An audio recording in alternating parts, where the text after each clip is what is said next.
حضرت صلی اللہ علیہ وآلہ وسلم پر وحی کا ابتدائی دور اچھے سچے پاکیزہ خوابوں سے شروع ہوا۔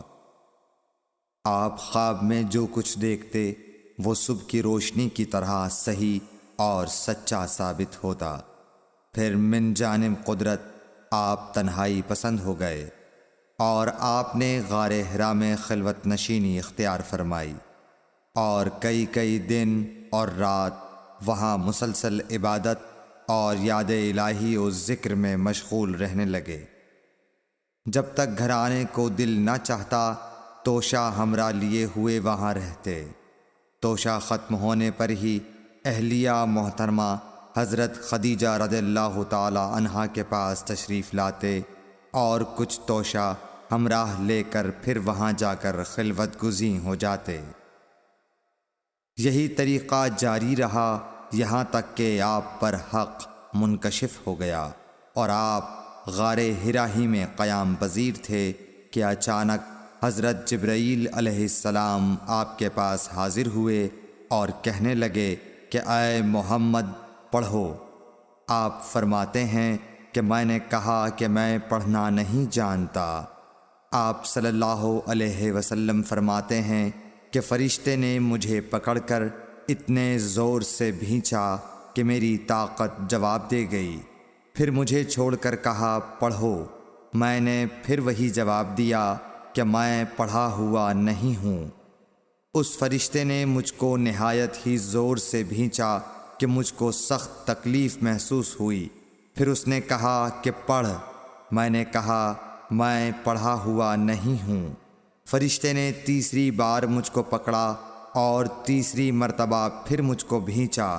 پھر مجھے چھوڑ دیا اور کہنے لگا کہ پڑھو اپنے رب کے نام کی مدد سے جس نے پیدا کیا اور انسان کو خون کی پھٹکی سے بنایا۔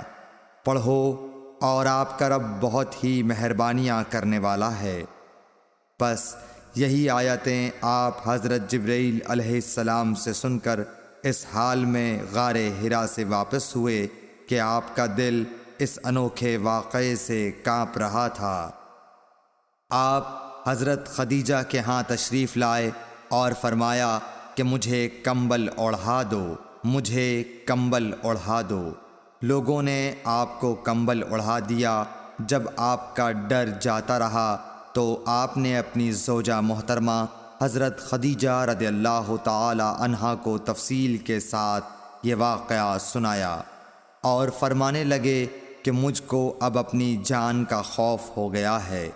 آپ کی اہلیہ محترمہ حضرت خدیجہ رضی اللہ تعالی عنہا نے آپ کی ڈھارس بندھائی اور کہا کہ آپ کا خیال صحیح نہیں ہے۔ اللہ کی قسم آپ کو اللہ کبھی رسوا نہیں کرے گا۔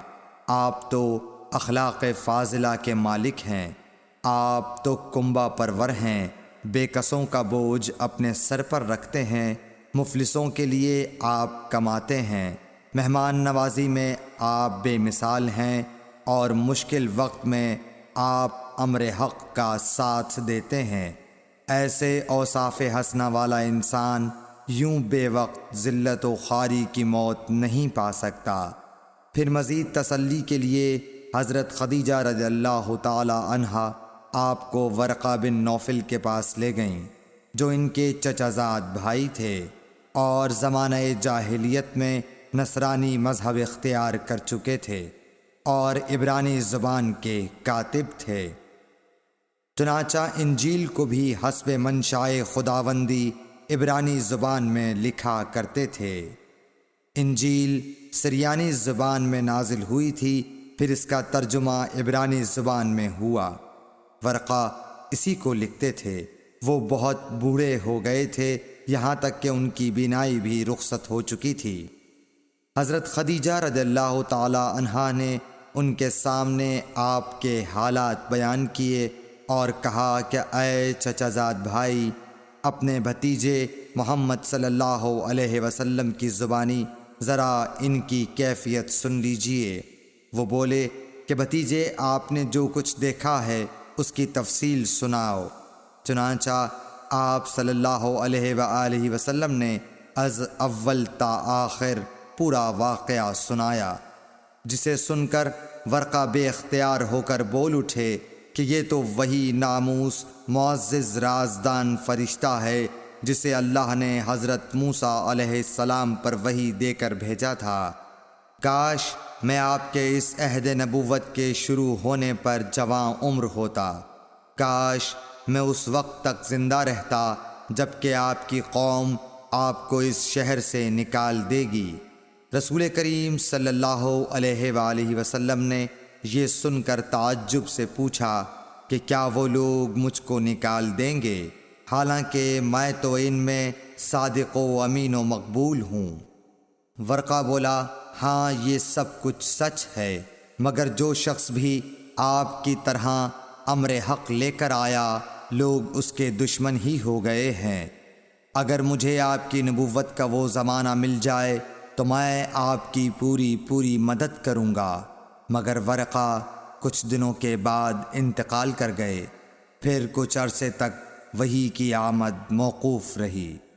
صحیح بخاری حدیث نمبر 3۔